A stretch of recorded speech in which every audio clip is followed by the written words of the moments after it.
Assalamualaikum warahmatullahi wabarakatuh. Salam bahagia Ibu dan Bapak Guru. Saya Ahmad Emil Salim, CGP Angkatan 10 Kabupaten Situbondo, akan memaparkan koneksi antar materi modul 1.3. Supaya memiliki pemahaman yang utuh, ikuti pemaparan ini sampai selesai ya. Pada bagian pertama pemaparan ini, saya akan menjawab pertanyaan apa yang Bapak Ibu pahami mengenai kaitan peran pendidik dalam mewujudkan filosofi pendidikan Ki Hajar Dewantoro dan profil pelajar Pancasila pada murid-muridnya dengan paradigma inquiry apresiatif atau EI di sekolah Bapak atau Ibu. Dalam mendidik, seorang guru harus memiliki keberpihakan yang tinggi terhadap anak didiknya sesuai filosofi pendidikan Ki Hajar Dewantoro. Keberpihakan ini diperlukan agar guru dapat benar-benar menjadi panutan dalam menuntun tumbuh kembang anak sesuai kodrat kelahirannya, yaitu kodrat alam dan zaman. Yang kedua, agar dapat memberi tuntunan yang tepat dan berpihak kepada murid, seorang guru wajib mengetahui karakter murid, profil belajar, dan kebutuhan belajar sesuai tingkat perkembangan kompetensinya. Yang ketiga, pembelajaran yang dirancang, dilaksanakan, dan dievaluasi serta direfleksi dengan keberpihakan yang tepat akan menciptakan suasana pembelajaran yang inklusif dan secara bertahap akan menciptakan murid yang berprofil pelajar Pancasila.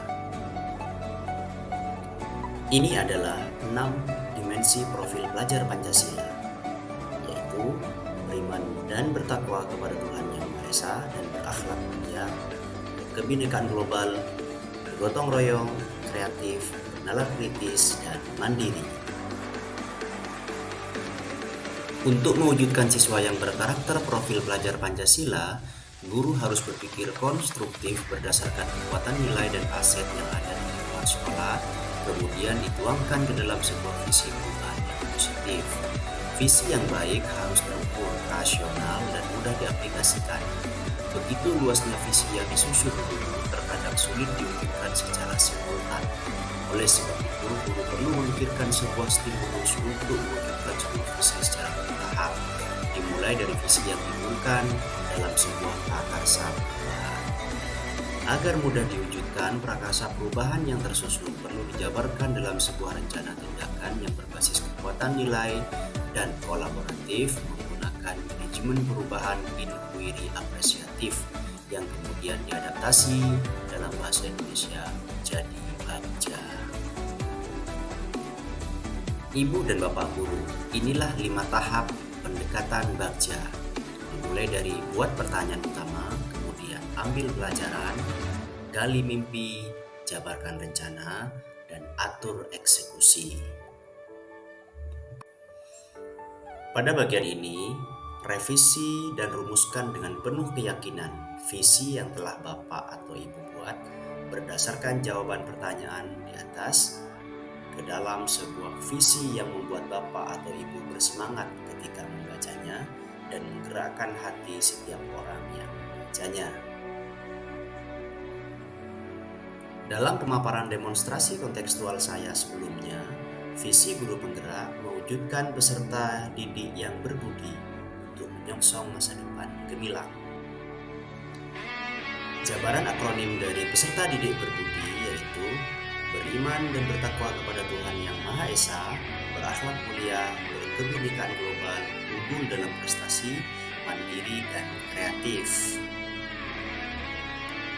Ibu dan Bapak Guru, berdasarkan hasil renungan saya, setelah dilakukan revisi, saat ini visi guru penggerak menjadi mewujudkan peserta didik yang berbudi baik untuk menyongsong masa depan gemilang.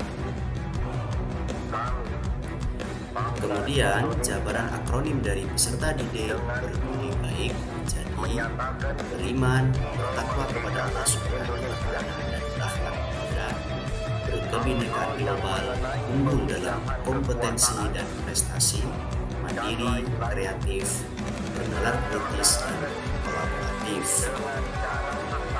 Alasan saya merevisi visi saya tersebut adalah karena saya berharap di masa depan murid-murid saya menjadi insan kamil yang beriman, bertakwa kepada Allah Subhanahu wa Ta'ala, berakhlak mulia, berkebinekaan global, unggul dalam kompetensi dan prestasi, mandiri, kreatif, bernalar kritis dan kolaboratif.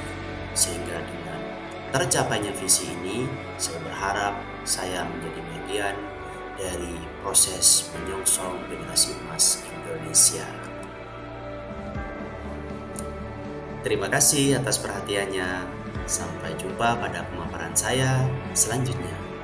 Wassalamualaikum warahmatullahi wabarakatuh.